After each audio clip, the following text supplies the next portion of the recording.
అయిన దేవానికి స్తోత్రము నాయన. ఈ ఉదయకాలం ముందు చిన్న మందగా చేరి నాయన నేను స్తుతించుట కొరకు వచ్చిన బిడ్డలందరినీ మీరు ఆశీర్వదించండి దేవా. మమ్మల్ని మేము తగ్గించుకొని నీ ఎదుట ప్రభా కలంకము కలమషము లేని బిడ్డలుగా నీ ఎదుట కనబడేటువంటి యొక్క గొప్ప శక్తిని బలమును మాకు ఒక్కొక్కరికి అనుగ్రహించమని అడుగుతున్నాం. త్వరలో రాబోతున్నారు తండ్రి. అవును నా తండ్రి, కలంకము కలమషము లేని బిడ్డలనే నీ రాజ్యానికి తీసుకొని పోతానని సెలవిస్తున్నారు తండ్రి. అటువంటి రాజ్యంలో మేమందరం చేరేటువంటి గొప్ప కృప నా తండ్రి కలమషం లేకుండా చేసుకోవడమే ప్రభా. ఇదిగో నాయన, చెడ్డదానిని అసహించుకొని మంచిదాన్ని ఎత్తుకుతూ ప్రభా నా తండ్రి మీ యొక్క చిత్తములో మేము ఎదగాలని ప్రభావే కోరుచున్నారు. అటువంటి నిరీక్షణ మాకు ఒక్కొక్కరికి అనుగ్రహించమని మమ్మల్ని మేము తగ్గించుకుంటూ నీ దిగలిగిన హస్తానికి అప్పగిస్తున్నాము. యేసునామములో అడుగుచున్నాము తండ్రి, ఆమేన్. అందరం కూర్చుందాం. దేవుడు మనతో మాట్లాడినట్లుగా దేవునికి స్తోత్రం చేస్తాం. స్తోత్రం స్తోత్రం స్తోత్రం.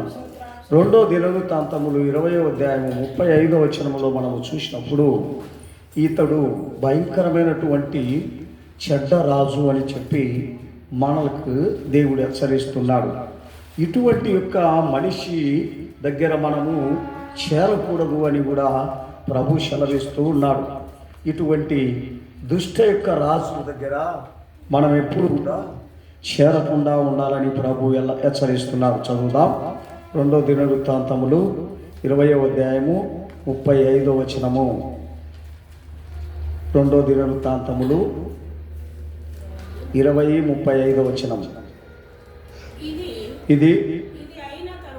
ఇది అయిన తర్వాత యూదా రాజైన యెహోషాపాతు మిక్కిలి దుర్మార్గముగా ప్రవర్తించిన ఇశ్రాయేలీయుల రాజైన అహజ్యాతో స్నేహము చేసెను. గమనించండి ప్రియమైన వారులారా, దేవుడు అంటున్నాడు, మంచి వాళ్ళమైనప్పటికీ కూడా చెడ్డది ఏదో మంచిది ఏదో పరీక్షించమంటున్నాడు. ఈ రాజు అయితే అటువంటిది ఏది పరీక్షించకుండా చెడ్డ రాజుతో స్నేహం చేసినట్లుగా మనం చూస్తున్నాం.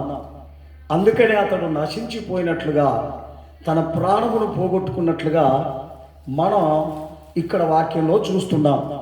అందునిమిత్తమే చెడ్డది ఎప్పుడైతే మనము మన జీవితాలలో ఉంటుందో అప్పుడు మనము కూడా దేవుని దృష్టిలో మృతమై ఉన్నామని దేవుడు హెచ్చరిస్తున్నాడు. అందుకనే కీర్తనకర్తలో చెప్తాడు, 101:3 నుండి 8 వరకు మనం చదివినప్పుడు ఈ స్వభావాలు మన జీవితాలలో ఉండకూడదు అంటాడు.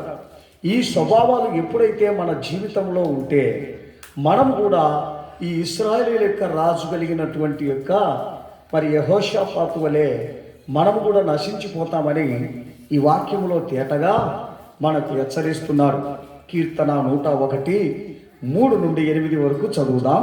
3 నుండి, నా కన్నుల ఎదుట నేను ఏ దుష్కార్యమును ఉంచుకొనను, భక్తి మార్గమున తొలగిన వారిని క్రియలు నాకు అసహ్యములు, అవి నాకు అంటనీవను.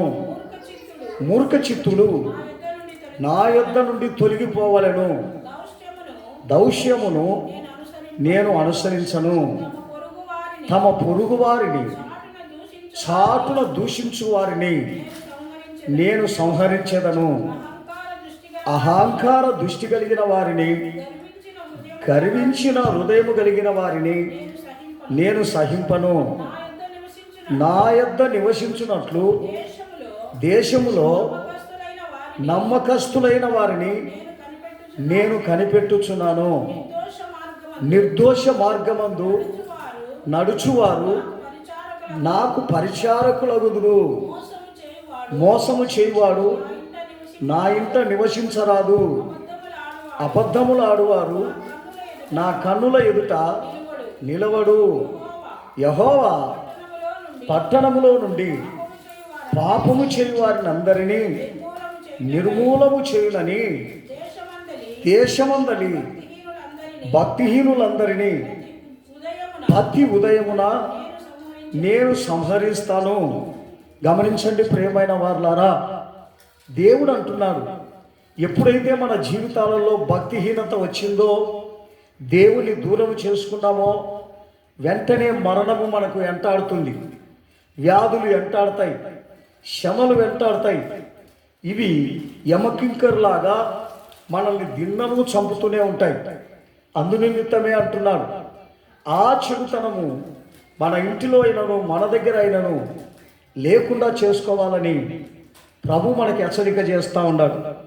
ఇటువంటి యొక్క ఈ దుష్టత్వమైనటువంటి యొక్క మార్గము మన దగ్గర ఉండి, ప్రభువా నేను కష్టాలలో ఉన్నా, నేను బాధల్లో ఉన్నా, నాకు సహాయం చేయమని మనం అడిగినప్పుడు దేవుడు ఎలాగ చేస్తాడు? ఈ యెహోషాపాతు అతడు కష్టం వచ్చినప్పుడు దేవుణ్ణి అడుగుతూ ఉన్నాడు, కానీ దుర్మార్గతను మాత్రము విడిచిపెట్టాడు. గమనించండి ప్రియమైన వారులారా, దుర్మార్గతను ఎప్పుడైతే అతడు విడిచిపెడతాడో అతనికి నేను తోడై ఉంటాను అంటున్నాడు. కానీ ఇంత బాగా చెబుతున్నా కూడా ఈ దినాన అనేక మంది తమ దుర్మార్గతను విడిచిపెట్టక, తమ దురాలోచనలను విడిచిపెట్టక, తమ చెడుతనములను విడిచిపెట్టక, వాళ్ళు మేము కూడా దేవునిలో ఉన్నాము, దేవునిలో జీవిస్తున్నాము, దేవునికి ప్రార్థన పోతున్నాము, దేవునిలో నడుచుకుంటున్నామని చెప్తున్నారు.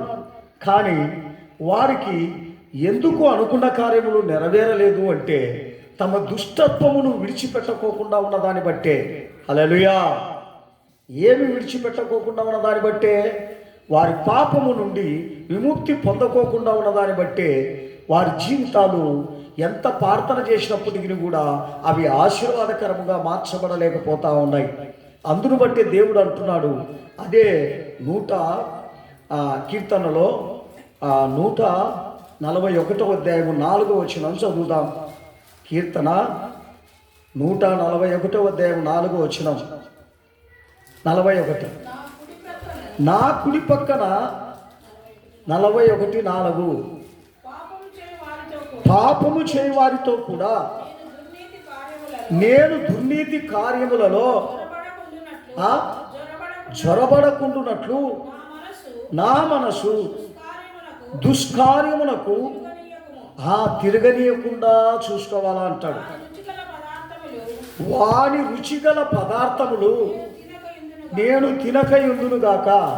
హల్లెలూయా. గమనించండి ప్రియమైన వారులారా, ఇక్కడ దుష్కార్యము చేయు వారి యొక్క పదార్థములు, దుష్కార్యము చేయు వారి యొక్క మరి భోజనము, దుష్కార్యము చేయు వారి యొక్క ఏదైనాను నేను ముట్టను, నేను వారితో సహవాసము చేయను అని మరి మనకు దేవుడు హెచ్చరిస్తూ ఉన్నాడు.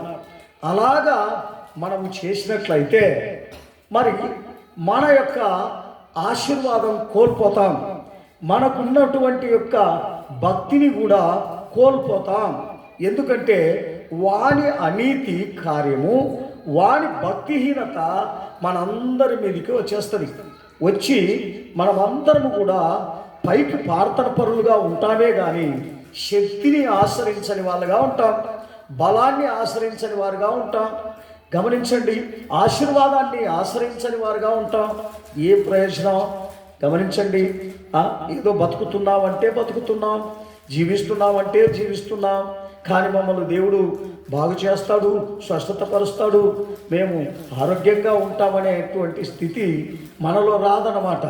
అదే దేవుడు అంటున్నాడు, ఆ దుష్టుల యొక్క సాంగత్యములో, ఆ దుష్టుల యొక్క సహవాసములో నువ్వు ఉన్నదాన్ని బట్టి వారికున్న ఏ రోగమో, వారికున్న ఏ బలహీనతో, వారికున్న ఏ దరిద్రతతో నీకు కూడా వస్తుంది అంటున్నాడు. దేవునికి స్తోత్రం. హల్లెలూయా. యెషయా 52వ అధ్యాయము 11వ వచనములో ఆయన ఇలాగనే చెప్తాడు. 52వ అధ్యాయము 11వ వచనములో, పోవుడి పోవుడి అచ్చట నుండి వెల్లుడి, అపవిత్రమైనది దేదియు ముట్టకుడి, దాని యొద్ద నుండి తొలగిపోవుడి. యెహోవా ఏమంటున్నాడు? సేవోపకరణములను మోయువారులారా మిమ్మలను మీరు పవిత్రపరచుకొనుడి. ఏమంటున్నాడు? సేవోపకార్యములను పట్టుకొని మీరు వెళ్తున్నారే, దేవుని యొక్క బైబిల్ పట్టుకొని వెళ్తున్నారే, మీరు అపవిత్రమైన దానిని ముట్టకూడదు అంటాడు. అపవిత్రమైన దానిని ఏం చేయకూడదు అంటాడు? ఏం చేయకూడదు అంటాడు? దగ్గరికి చేర్చొద్దు అంటాడు. ఆ అపవిత్రమైనటువంటి యొక్క అదంటే నువ్వేమనుకుంటావు? అపవిత్రమైనదంటే ఏదో వాసన వచ్చేదా, లేకపోతే కుక్కడా, లేకపోతే ఏదన్నా? మనుషులండి, మనుషుల యొక్క స్వభావం దుష్ట స్వభావాలు, మనుషుల యొక్క స్వభావం దుర్మార్గమైన స్వభావాలు. పైకి మనుషులుగా కనపడతారే కానీ లోపల కుళ్ళు కపటముతో నిండి ఉంటారు. అటువంటి వారితో సహవాసం చేయొద్దు అంటాడు. గమనించండి ప్రియమైన వారులారా, మరి మనమేమనుకుంటాం? అపవిత్రమైనది ఏదంటే ఏదేదో నేను ముట్టనులే, నేను తిననులే అని మనం ఊహించుకోవడం కాదు. అపవిత్రమైనటువంటి యొక్క జనులు మన ఇంటిలోనికి వచ్చినా కూడా మనం అపవిత్రమైపోతాం. దేవునికి విరుద్ధముగా జీవించే వాళ్ళను తాకినా, వాళ్ళతో మాట్లాడినా మన యొక్క జీవితం అపవిత్రమైపోతుంది, మన శరీరం అపవిత్రమైపోతుంది, మనలో ఉన్నటువంటి ఆ భక్తి హీనమైపోతుంది. అది భక్తి పెరగదు కానీ హీనమైపోతుంది అంట. దేవునికి స్తోత్రం. అందుకనే ఆయన అంటున్నాడు, అటువంటి యొక్క స్నేహం, అటువంటి యొక్క సహవాసం నీకు ఉండకూడదని ప్రభు మనకు ఈ యొక్క పాత సంవత్సరములో, ఇంకా మనము కొత్త సంవత్సరంలోనికి వెళ్ళడానికి 20 రోజులు మాత్రమే ఉంది. ఈ 20 రోజుల్లో మన యొక్క స్వభావములను మార్చుకొని కొత్త సంవత్సరములో కొత్త స్వభావంతో కొత్త జీవితములో మనము నడుచుకోవాలని దేవుడు మనకు హెచ్చరిస్తా ఉన్నాడు. అదే ఇర్మీయా 51వ అధ్యాయము 45వ వచనములు మనం చదువుదాం. ఇర్మీయా 51:45 వచనం చదువుదాం. ఇర్మీయా, నా జనులారా మీరు దానిలో నుండి బయటకు వెళ్ళుడి, యెహోవా కోపాగ్ని నుండి తప్పించుకొనుడి, మీ ప్రాణములను రక్షించుకొనుడి. ఎందుకు? ఆ పాపములో నుండి, ఆ దోషములో నుండి, ఆ దుర్మార్గుల దగ్గర నుండి, ఆ దుష్టుల దగ్గర నుండి మీరు పారిపోండి. ఎందుకంటే వారికి మరణ శిక్ష ఎంటాడుతూ ఉంది. ఆ దుర్మార్గులకు వ్యాధులు ఎంటాడుతూ ఉన్నాయి, కష్టాలు ఎంటాడుతున్నాయి, దరిద్రత ఎంటాడుతూ ఉంది. అటువంటి దానిలో నువ్వు కూడా పాలివారవు కాకుండా పారిపోమంటున్నాడు. ఎందుకు పారిపోమంటున్నాడు? ఆ దుష్టత్వము నీలోనికి రాకుండా చూసుకొనడానికి చెప్తున్నాడు. అదే 2 కొరింథీయులకు రాసిన పత్రిక 6వ అధ్యాయము 2 కొరింథీయులకు రాసిన పత్రిక 6వ అధ్యాయము 14 నుండి 16 వరకు చదువుదాం. 14 నుండి 16 వరకు. మీరు అవిశ్వాసులతో జోడుగా ఉండకుడి, నీతికి దుర్నీతితో ఏమి సాంగత్యము, వెలుగునకు చీకటితో ఏమి సాంగత్యము, క్రీస్తునకు బెలియాలతో ఏమి సాంగత్యము, అవిశ్వాసితో విశ్వాసికి పాలెక్కడిది, దేవుని ఆలయమునకు విగ్రహములతో పాలేంటిది. మనము జీవము కలిగిన దేవుని ఆలయమై ఉన్నాము. అందుకు దేవుడు ఇలాగూ సెలవిస్తున్నాడు, నేను వారిలో ఉండి సంచరించుదును, నేను వారికి దేవుడనయుందును, వారు నా ప్రజలయుందురు. కావున మీరు వారి మధ్య నుండి బయలు వెడలి ప్రత్యేకముగా ఉండండి, అపవిత్రమైన దానిని ముట్టకుడని ప్రభు సెలవిస్తున్నాడు. మరియు నేను మిమ్మల్ని చేర్చుకొందును, మీకు తండ్రినయుందును, మీరు నాకు కుమారులయుందురు, కుమార్తెలనయుందురు. సర్వశక్తి గల దేవుడు చెప్తున్నాడు. హల్లెలూయా. గమనించండి ప్రియమైన వారులారా, అటువంటి దుర్మార్గుల దగ్గర నుండి నువ్వు బయటికి రమ్మంటున్నాడు. అటువంటి ఆశపోతు తనం వారి దగ్గర నుండి బయటికి రమ్మంటున్నాడు. కుళ్ళుపోతూ తనము వారి దగ్గర నుండి బయటికి రమ్మంటున్నాడు. అని ధనాపేక్ష కలిగిన వారి దగ్గర నుండి బయటికి రమ్మంటున్నాడు. వ్యభిచారం చేస్తున్న వారి దగ్గర నుండి బయటికి రమ్మంటున్నాడు. మన ఏముందిలే, వాళ్ళు చేస్తుంటారు, మనకేముంది, మనం మాట్లాడితే మనకు వచ్చదా అని నువ్వు అనుకుంటే నీ కర్మ. వారితో మాట్లాడితే వస్తుందని దేవుడు సెలవిస్తున్నాడు. వారి దగ్గర కూర్చుంటే వస్తుందని దేవుడు సెలవిస్తున్నాడు. ఇది మనం గుర్తిరగకపోతే ఎలా?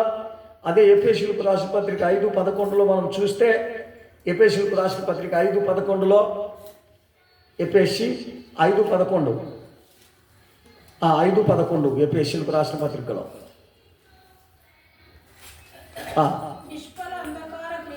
నిష్ఫల అంధకార క్రియలలో పాలివార ఉండక వాటిని ఖండించుడి. ఏమంటున్నాడు? ఇటువంటి యొక్క ఆ నిష్కర అంధకారం అంటే లోపట ఉండేటువంటి యొక్క స్వభావం, వాళ్ళ గురించి వీళ్ళ గురించి మాట్లాడేదే నిష్కటమైన అంధకారమైనటువంటి యొక్క సంబంధమైన గుణం. అంటే ఏ ఫలితం లేని యొక్క అంధకార క్రియలు మనము చేయకూడదు, చేసేవారి దగ్గర కూడా మనం ఉండకూడదు అంటాడు. అటువంటి యొక్క స్థితిని మనము గుర్తెరిగి ఉండాలని దేవుడు సెలవిస్తున్నాడు. అదే 2వ దినవృత్తాంతములు 3వ అధ్యాయము 6వ వచనం చదువుదాం. 2వ దినవృత్తాంతములు 3వ అధ్యాయం 6వ వచనం. 6వ వచనం. ప్రశస్తమైన రత్నములతో దానిని అలంకరించెను. ఆ బంగారము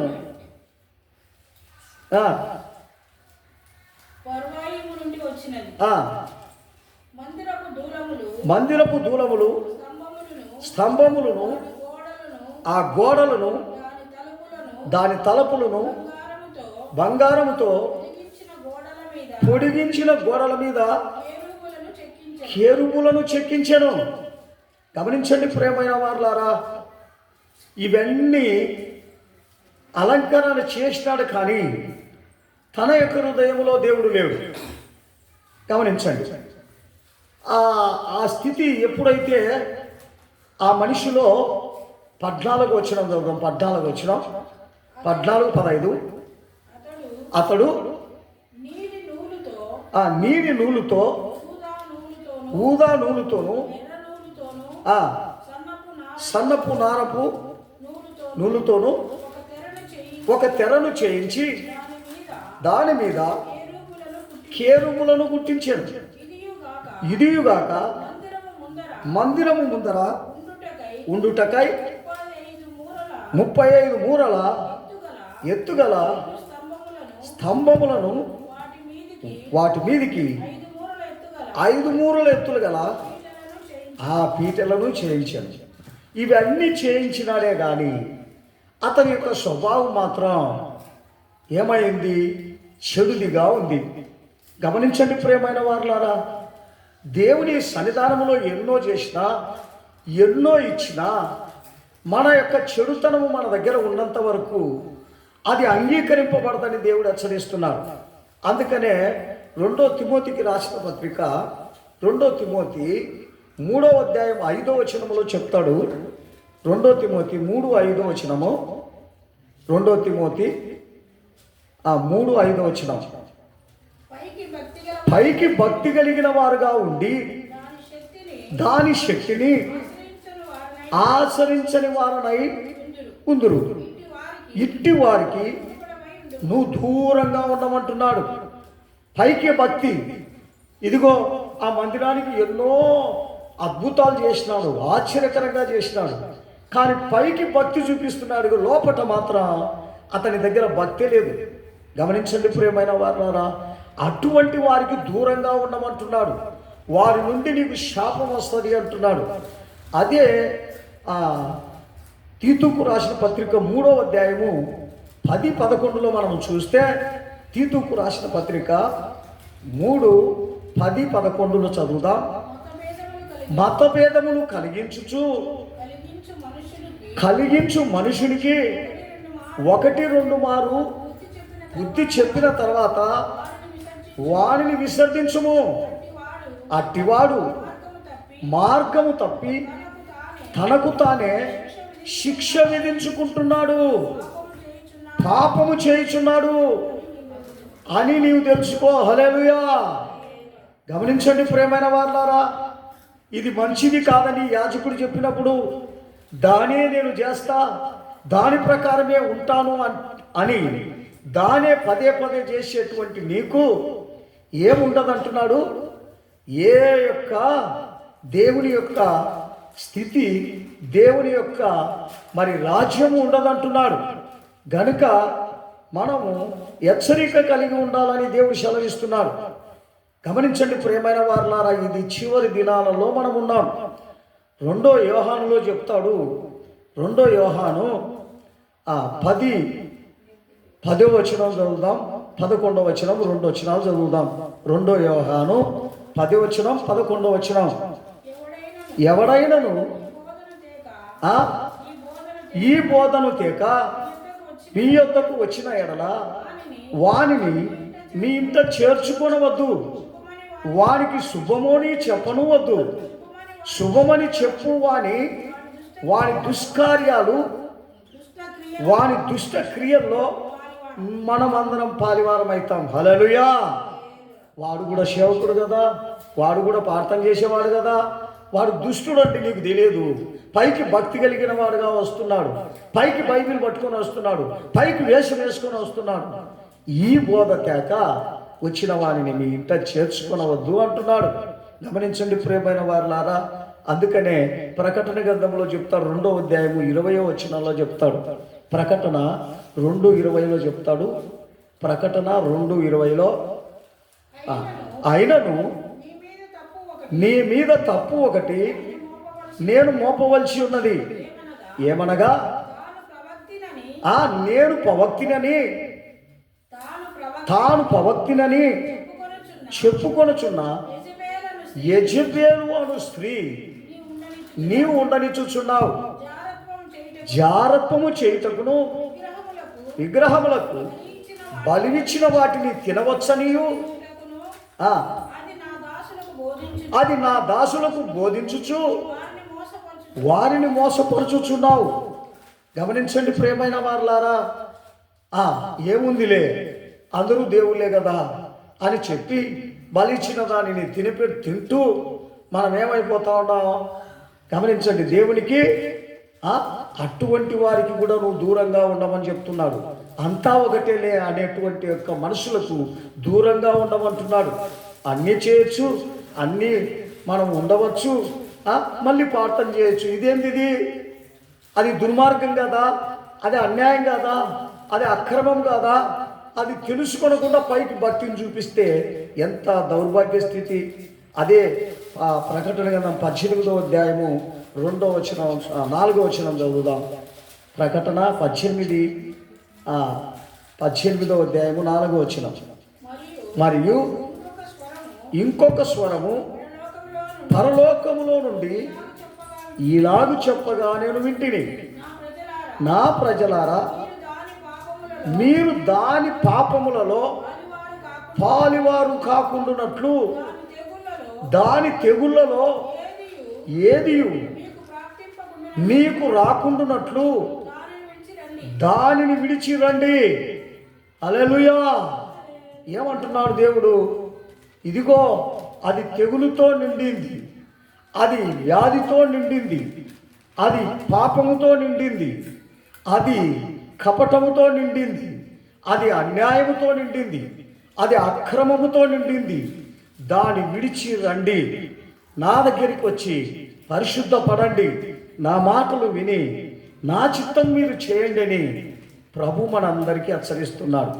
ఆ హెచ్చరికను మనము తోసివేసి నా ఆలోచన ప్రకారం, నా ఇష్ట ప్రకారం నేను జీవిస్తా అని నువ్వు అనుకున్నట్లయితే దేవునికి దూరం అయిపోతావు, దేవునికి దగ్గరగా దేవునికి దూరం అయిపోతాం. దేవుడు చెప్పిన మాటలు మనం వినకుండా మనిష్టానుసారంగా చేసే ప్రతి మనుషులు దేవునికి దూరం అయిపోతాం. కనుక అటువంటి దూరం అయిపోయేటువంటి స్థితి మనకు ఎవరికి లేకుండా మనల్ని మనము తగ్గించుకొని దేవుని దగ్గర చేసుకునే దానికి దేవుడు మనకు సహాయం చేయనుగాక. దేవుడి వాక్యమును దీవించునుగాక. దేవునికి స్తోత్రము.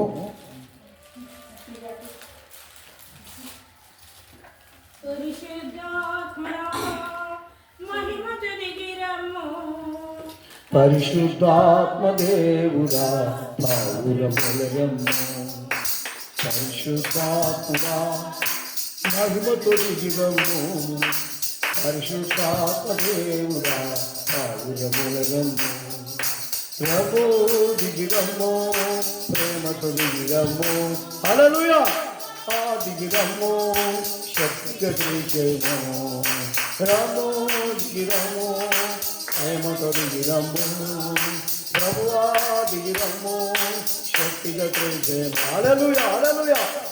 ఓహో ఇది కరవల కరదు, ఓ రాబిఖరవల శరీర మనమంతరవల కపురవల కరవల. దేవానికి స్తోత్రము నాయన. అంత్య దినములలో ఉన్నాం తండ్రి, నీకు స్తోత్రం. ఇంతవరకు ప్రభు మన మధ్యలో ఉన్నాడు కనుక దేవునికి స్తోత్రం చేస్తాం. ప్రార్థన చేసుకుందాం. పరిశుద్ధులైన దేవానికి స్తోత్రము నాయన. కృపగలిగిన దేవా, ఇదిగో నాయన సమయం ఆసన్నమైంది ప్రభా. దేవా, అంత్య దినాలలో మా జీవితాలను ప్రభా సరి చేసుకునడానికే మీరు హెచ్చరిస్తున్నారు తండ్రి. పాత సంవత్సరంలో పాత జీవితం అంతటిని తీసేసి ఇదిగో నాయన ఒక కొత్త మనిషిగా మారడానికి ప్రభా మాకు సంవత్సరం వస్తూ ఉంది తండ్రి. ఆ సంవత్సరంలో మేము శుద్ధీకరించుకొని నాయన శుద్ధంగా పరిశుద్ధంగా కనబడాలని ప్రభా మాకు ఒక్కొక్కరికి హెచ్చరిస్తున్నారు. అటువంటి నిరీక్షణ, అటువంటి యొక్క కృప మాలో ఒక్కొక్కరిలో అనుగ్రహించి నా తండ్రి త్వరలో మీరు రాబోతున్నారు తండ్రి.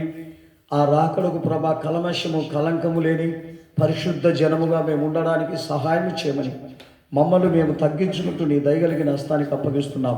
వచ్చిన బిడ్డలందరినీ మీ వశంలో ఉంచుతున్నాం. వారికి ఉన్నటువంటి యొక్క ఆ చెడు మార్గము నుండి విడిచి నాయన మంచి మార్గంలో ఎదగడానికి సహాయం చేయమని మమ్మల్ని మేము తగ్గించుకుంటూ నీ చేతికి అప్పగిస్తున్నాం.